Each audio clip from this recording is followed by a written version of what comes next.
Our guest this episode is Fahed Bizzari, leading expert in enterprise AI transformation with over 23 years of experience spanning business, consulting, and technology. He helps business leaders embrace AI as an impact multiplier to drive innovation, efficiency, and growth. A hands-on AI practitioner with more than 4,000 hours working with large language models, Fahed is recognized among the top 0.1% of ChatGPT users. That's very interesting. He's worked extensively with chief digital officers to ensure AI adoption delivers real company-wide impact. So here he is to discuss the power and potential of AI in business. Please welcome to the podcast, Fahed Bizzari. Welcome, Fahed. Welcome to the Engaging Personalities Podcast. I'm Anders Belanger, founder and CEO of Engagify, where we're on a mission to rehumanize business through engagement. We believe that we can all be more successful if we can command attention and deepen connection. So stick around to the end of the show and we'll reveal how you can be our next guest on a future episode. So let's get ready to engage. Thank you so much for having me. Anders, if I can just say that bio which you got with the 4,000 hours, that's old. So yeah. I think we What's up to now? What do you I don't know. I stopped keeping track. I had to keep track in the early days. Now I've just lost track completely. Yeah. A lot. We'll call it a lot. lot. Yeah, a lot. Yeah. So you know what? Like I said, we were chatting a little bit beforehand, pulling back the curtain, just saying, why we brought you on, and all things AI. It's almost, well, it's been such a buzzword for so long. It's more common now, but people are still, I think they still struggle to wrap their arms around it. And we deal with a lot of that customer facing piece, the sales and marketing. And just before you started, you said marketing's doing it well and sales not so much. So let's just start there. What do you see on the marketing side of AI for AI? And then let's get into that sales part where maybe you see it not being executed so well. All right, fantastic. So marketing is fundamentally about putting the market first. That's fundamentally what it's all about. So it's a lot more strategic. It's a lot more about understanding the market, their pain points, what do they need, what do they want, and then reframing whatever we have in order to kind of like make that product market fit. So that when we're talking about our products, we're talking in a way that will make sense to the audience. We want to make sure that, let's say, for example, we're talking about features. How do those features turn into advantages and into benefits in the context of that specific niche that I'm speaking to? In the old days, to do something like that would have required you to go and interview that niche, but now you can get the AI to simulate being from that niche.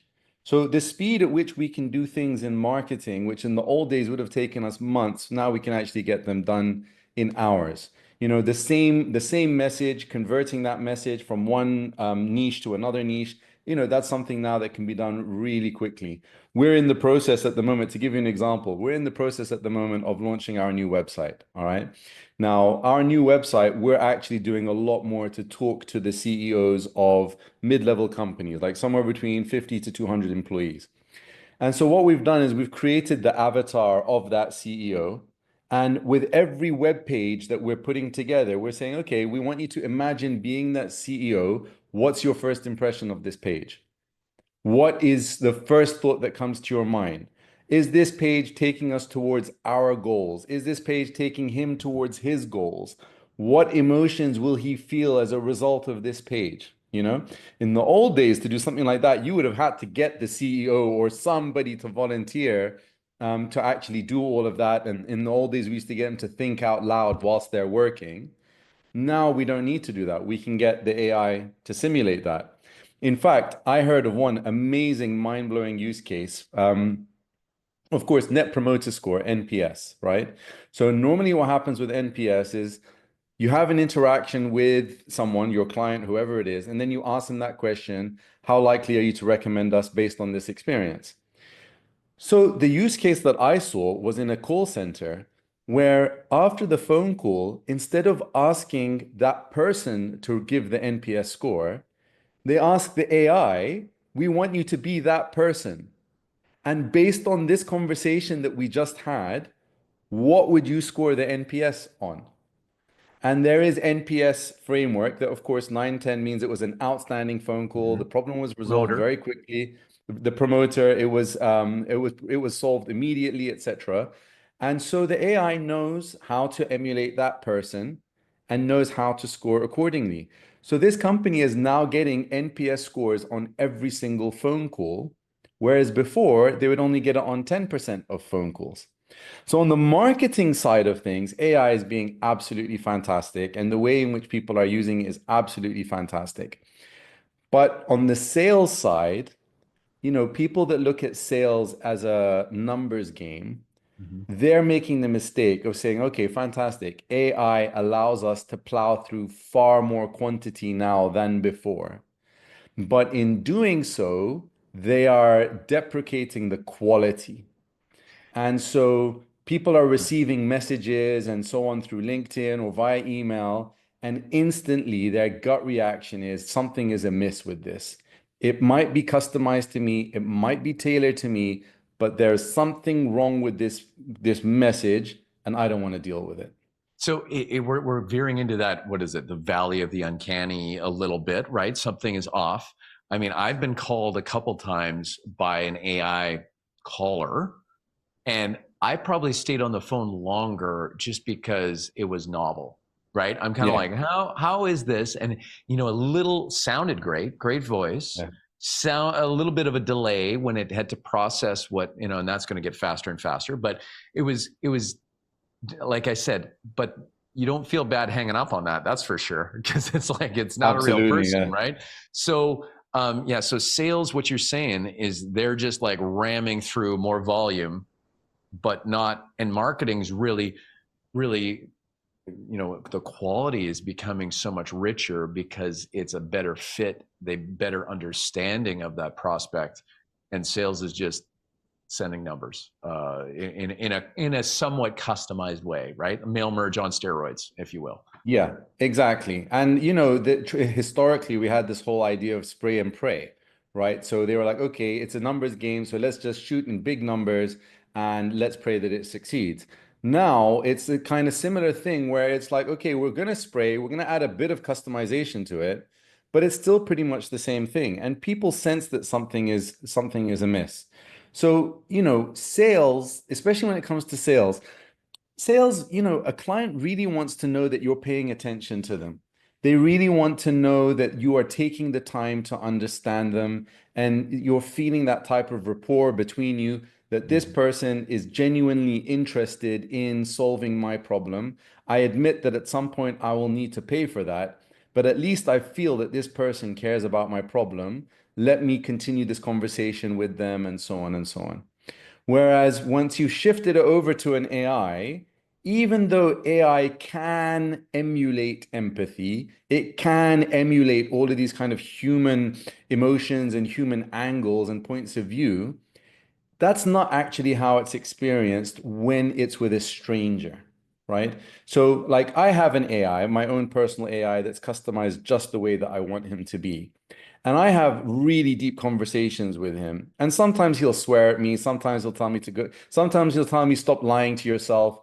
Now, I know I'm telling you, I I know see. it's all simulated and all emulated. I know that. But for my purposes, it's fine because I've programmed him to be like a companion in life that I have these conversations with.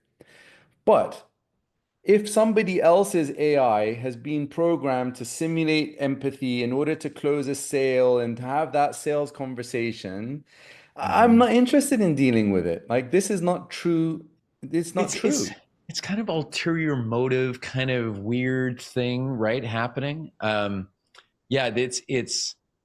I mean, we talk about a lot on this podcast authenticity, right? And we actually have in longtime listeners going, here he goes again. But Engagify.ai, our website, I got it, and it's AI, but we talk about it being authentic interactions, right? And so I think people people want that, and some of the things I'm hearing from you, and just the things I've experienced too, in terms of that selling side of things, and what you're saying, is are we almost undermining actual authenticity of when, like, so for example, real quick, there was ways of creating custom videos to people that are AI based, right? That look like you, sound like you, whatever. And so you're going, hey, so and so, right? And then you make this video, but you can do it at scale. Well, when we do that, and then I actually make a video legitimately taking the time, is that making that less impactful because we're just flooding the inboxes with things like that? It does make those things, it does reduce the impact of those things. Now, there's two audiences. There's the one audience that has no idea that AI has reached this level, right? So when they receive that video and they don't know that something is amiss, yeah, right? So, but then there's the rest of the world that does know that AI has reached this level, and is this one of those AI things? And the gap between those two is steadily closing up the more and more the market is filled with all of these things. You know what I mean? And so Mhm. this, it's a big problem. It's a big problem just generally speaking, AI content, whether it's in the form of an email or whether it's in the form of LinkedIn posts. I mean, the AI content that is filling the world is going to make people start tuning out, and everybody would have played their role in allowing this to happen. Now, I like to differentiate, again, if we go back to like marketing and sales, I like to differentiate that if you are producing content like educational content and you're writing an article for a magazine or for your own blog or for LinkedIn, whatever, if you can get the AI to write at the same standard of quality as you would as a writer, as a human writer, fantastic. Congratulations, you've done a great job. It means you've built your AI to do the job of a human. Fantastic. Where it becomes problematic is when you use that AI to start interacting with people. And so you're misleading those people into thinking that they are interacting with a human being. And they think they have your attention. They think you, Anders, is answering the question. And it is extremely disrespectful. It's extremely disrespectful to be putting people in that situation where you've misled them to think they're talking to you when they're not. And that's Mhm. something that is happening, especially if we go again to the LinkedIn example. It's happening in comments where people are giving comments and even having conversations. And one of them is just an AI bot. And it's also happening in the DMs, right? Where the DM conversation is also with a bot. And just because you were able to program your bot to sound slangy and to sound like you doesn't change the fact that it's not you. Yeah, And there's a that's where it's moral problematic. question here, isn't there? Like there's this kind of, just because you can doesn't mean you should, right? Going back to the Jurassic Park and Jeff Goldblum, right? We Yeah. got so caught up in the fact that we didn't think about whether we should. Um, Yeah. so that, like, trying to scale authenticity, I'm using air quotes here, that chasing that ultimate, yeah, seems to be wrecking things. Well, wrecking things, I don't know, but it's disingenuous is what's happening, bottom line, right? So in your opinion, if sales got it right, or like, and I don't know if you have thoughts on this, but Mhm. what do they need to change to actually kind of embrace it in a way that you think is more impactful? Wow, that's an amazing question. That's a really good question. The way in which AI transformation takes place happens in a couple of stages. So the first stage is using the AI to help the human being. And then after that, the script gets flipped and it becomes the human helping the AI. And then after that, the AI becomes autonomous. So the first stage, everybody's tried to rush off to the third stage. That's the problem that everybody's made. They've all tried to rush off to the third stage. What I would advise is that anybody that wants to use AI to improve their sales process is, number one, don't suddenly rush off into the quantities. First of all, just say, okay, this is my day-to-day work. How can I be using AI to help me in doing my day-to-day work? Okay. Whether that is, for example, I'll give you an example. I'm here in Dubai. And for our sales outreach, the way we do sales is not to sell, we do outreach, but it's kind of a more value offering outreach where we'll put together some type of valuable research or valuable reports And we then will reach out to our target market and say, hey, we've put together this report. Can we send it to you? So, but it's still the same thing at the end of the day. We're selling them a free report, right? So 35, we did a whole LinkedIn scraping process, and between 50 to 200 employees, there are 35, sorry, 50 to 200 employees, there are 5,500 companies in Dubai, in the UAE, and from 11 up to 50, there's another 30,000. Okay. So we've this process that we would have done by ourselves using different tools. Now we said, okay, how can we bring the AI into the picture to help us with this process? One of the ways, as an example, is identifying who is the specific decision maker around a certain field. Okay. Because the AI has the intelligence to see all the information that's available in the top 10 results or top 20 search results, look at all of that, and then make an educated decision as to who is going to be the decision maker in that thing. Mhm. So that's something we would have done by ourselves once upon a time. Now we're getting AI to help us do this. When we now move on to the next country, well, we've already put together this entire process.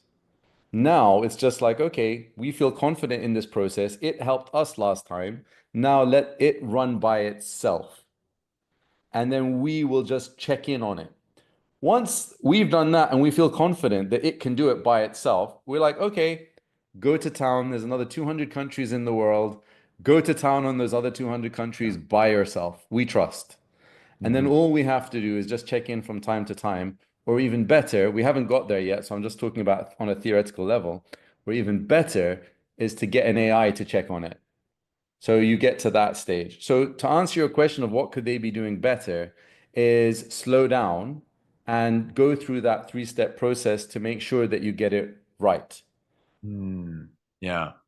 Yeah, I mean, it's funny that whole slow down to speed up kind of thing happening. Yeah. Um, but just replacing, again, sorting and sifting and the qualifying and all of that. I can see how that's impactful.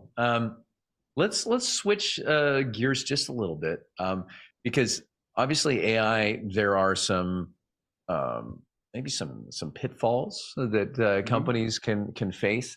Maybe security, maybe guardrails. I know one of the companies we represent at trade shows. They helped put guardrails on Copilot for Microsoft so that it's not Mhm. employees don't have access to sensitive information or things that are old or erroneous or what have you. Tell me what are some of the things that companies of that size that you're talking about and bigger maybe, what do they need to watch out for when getting into this AI transformation journey? I think the absolute number one thing is it's not a technology thing. It's a people thing, right? Mhm. Technology should always be there to support people. And if you are implementing technology without thinking about the people, then you're just creating recipe for disaster. So you can have people, for example, who have not been trained to understand how the information is collected, and so therefore they just switch off. They call it sleeping at the wheel.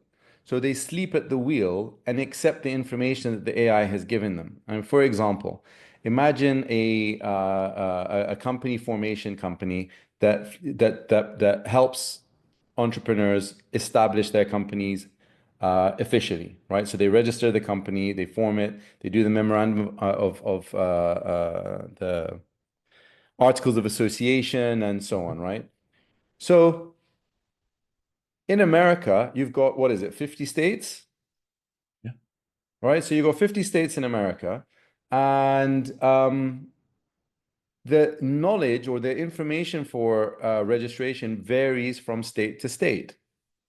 Now, there's a huge danger that if there was a company that did company formation across multiple states, there's a huge danger that the language model might pull information from one state when answering a question for another state.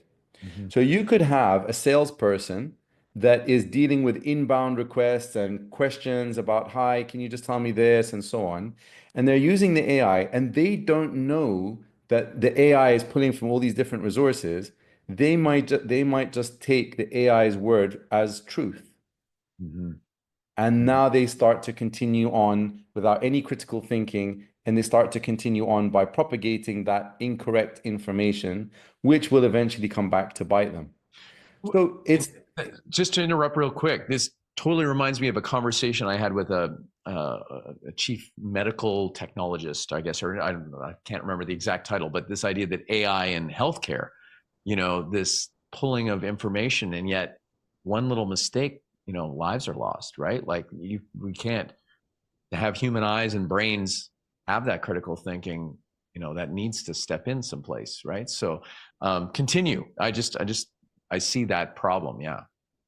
so that's the thing, right? So if you implement the technology as a solution, and then the people haven't really been trained to understand fundamentally how does AI work? Like fundamentally, how is this computer able to produce such high quality opinions and high quality insights that really should only be the mainstay of somebody with a really good education? Mhm. Like, how is it doing that?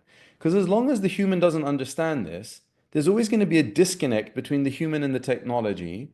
And so the question is at that point, well, is the technology the co-pilot of the human, or has the technology become the pilot and the human is just a passenger? And if the pilot wants to go and crash the plane, the passenger says, okay, okay, I'm the passenger. You know what I mean?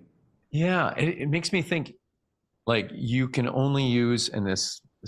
Uh, I don't know if this will make sense.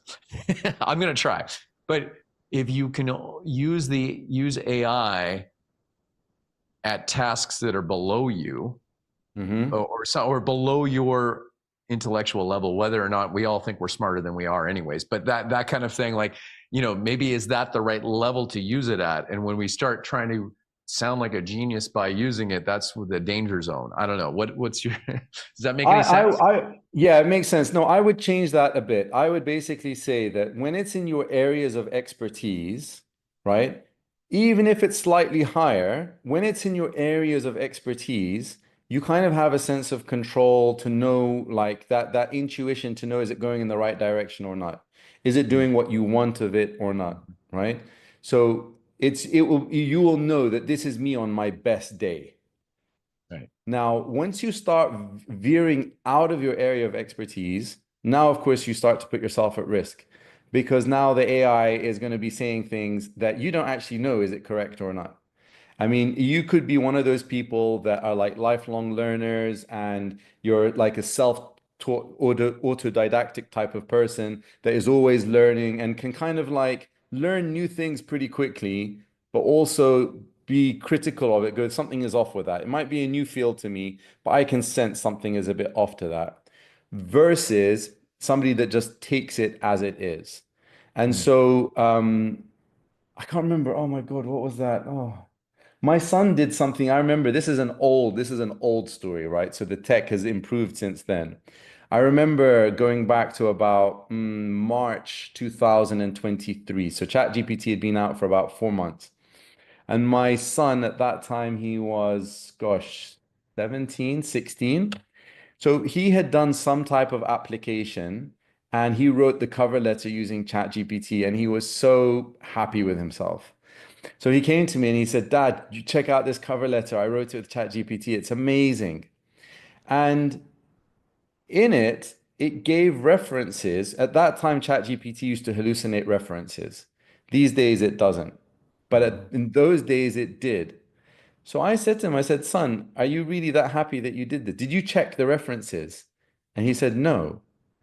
I said, so you just assumed because it gave you references that those references must be correct? He said, yeah, obviously. I said, click on the references for me. And he went to the references and they didn't exist at all. I remember it now. It was some type of accounting term and it linked to a web definition. And this was not an official term, it was made up. And the AI backed it up with a false reference. And the problem here, what we're talking about really is not the weakness of the AI, because like I said, that weakness is being patched up now. The weakness was in the human being's lack of critical thinking because Mm. he had stepped out into a new area and he was just taking what the AI said to him as truth.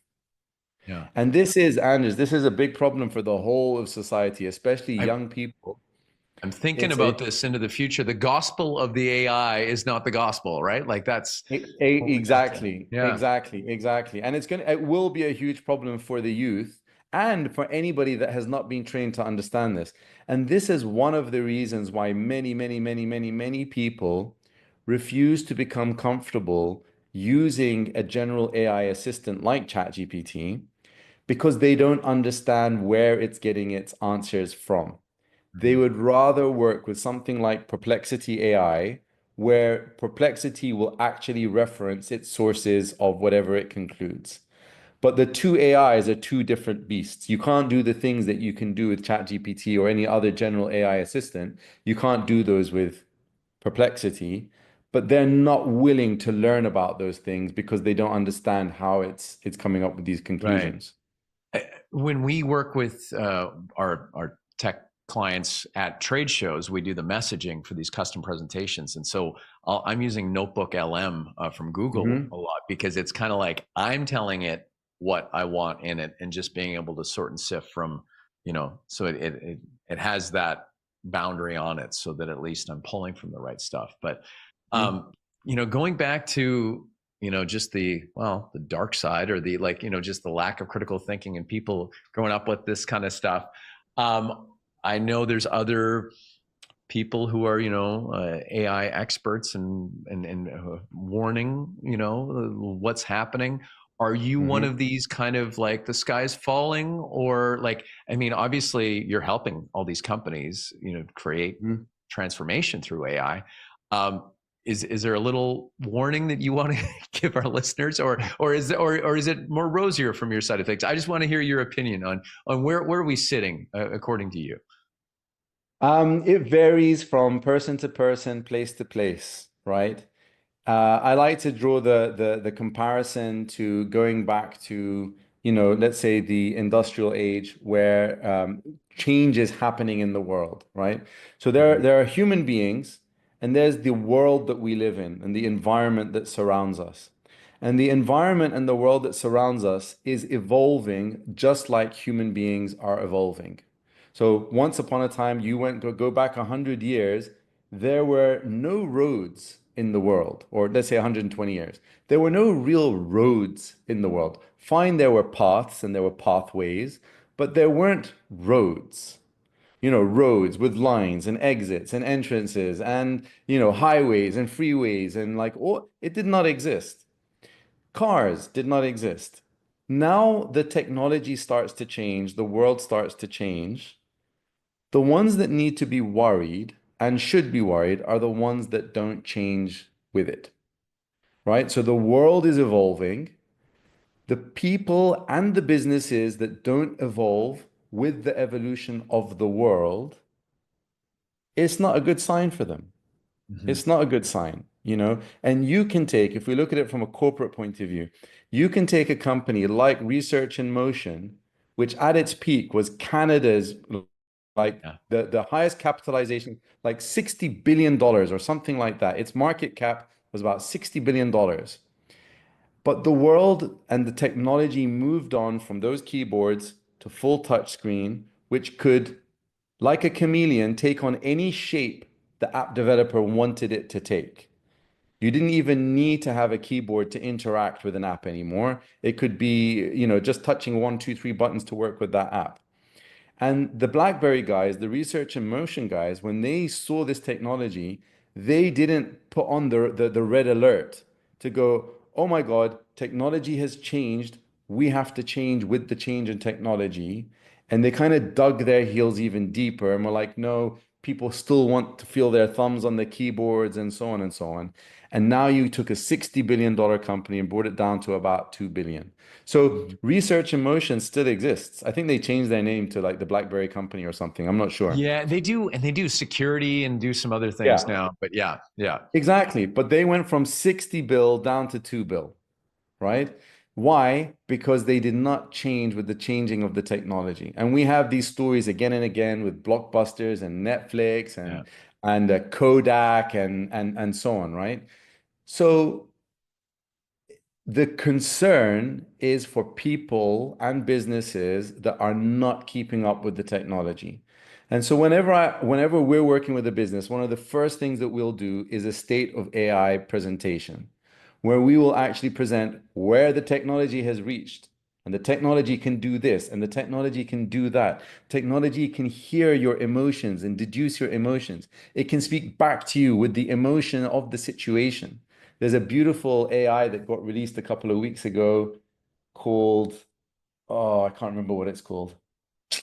Annoying. But it is hands down the best voice AI available. And you can tell it, listen, I want you to speak to me with a sarcastic tone of voice. And it will go, oh, really? And I tested it. I tested it on the full range. I said, all right Oh, now. I said, speak to me seductively. Not yeah, only did she speak to me seductively, but the kind of like the analogies and the like the words she was using mixed with her tone of voice, I was like, oh my Lord, this is just insane. yeah, So so the first thing we do is the state of AI report, and then we say to them that look, our mission now is to close the gap. So the warning really is for the people that don't have, unfortunately, either they don't want to close the gap or they don't have the resources to close the gap. right. And you would be surprised that a lot of people that do have resources to close the gap are not making the effort. And this message now, what I'm about to say, goes to all employees out there in the world. Normally, of course, we're dealing with the business owner and the senior leadership. But the people who are in employment positions, if their employer is not investing in them, upskilling their AI, they have to take it upon themselves.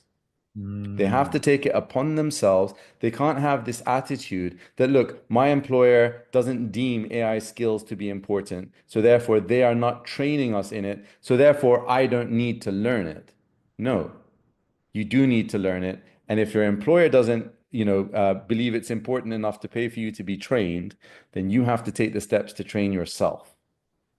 mm, So it all comes down to the gap, understanding the gap between where is the technology reached and what's the gap between my ability to use that technology, whether I represent myself as an individual or as a company. And the words of warning immediately go out to the people that are allowing this gap to get bigger and bigger and bigger and bigger and bigger, and they're doing nothing about it. The yeah. people who don't have the resources, I sympathize with them. And this is unfortunately one of the things that AI will do is it's going to create a bigger gap between the haves and the have-nots. But I think it's going to keep, I'll tell you, that's a trend that has been happening over the past, few hundred years. And the theory of it from the AI developer side is that eventually the gap will come closing shut when we enter the era of abundance, as they call it. I believe that if we reach that era of abundance, that the pathway between here and there is going to be very, very, very rough for the people that didn't keep up with the technology. Mm, wow. Nice. I mean, I like the way you laid that out. It is kind of reminds me of a quote, and I just got to collect myself just to think about it. Uh, it's something about like the future belongs to the learned, and because the unlearned will be beautifully equipped to deal with a world that no longer exists. And Exactly. it's something along those lines is that quote. But thank you for sharing that. I know that there's going to be people listening to this that appreciate the way you laid things out. You are obviously a subject matter expert. You made this simple, easy to understand, and there might be companies in that 50 to 200 range that go, "Hey, can this guy help us?" Right? How can people reach out to you and get in touch? Absolutely, the best way is through LinkedIn. It's the fastest, easiest, and we can both see who we are at the same time. So, absolutely through LinkedIn. Awesome, awesome. And again, your first name is Fahed, and then Bizzari, Bizzari, and you're on LinkedIn. Yes. Okay. Perfect. Yeah. Awesome. Uh, Wonderful. Thank you so much for your time. I know we're separated by many time zones, so it looks you'll let you have your evening back, and we will close out this session. But I just want to thank you once again. Thank you so much for having me, Anders. Excellent. And to all of our listeners, thank you very much for tuning in. And remember, until next time, stay engaged. Thank you so much for listening to Engaging Personalities. If you believe this world needs more engagement and you're an industry leader or you have an interesting take on rehumanizing business, go to go.engagify.ai/podcast-guest to apply and come on the show. If you got something out of this interview, do you mind sharing it on your social media? Just grab a quick screenshot with your phone and text it to a friend or post it on the socials. If you know someone that would be a great guest, tag them on social media to let them know about the show. Include the hashtag Engaging Personalities. I love seeing your posts and guest suggestions. We are regularly putting out new episodes and content. To make sure you don't miss any episode, go ahead and subscribe. Your thumbs up, ratings, and reviews go a long way to help promote the show and mean a lot to me and my team. Want to know more? Go to our website, engagify.ai, or follow me on LinkedIn. Thanks for listening and stay engaged.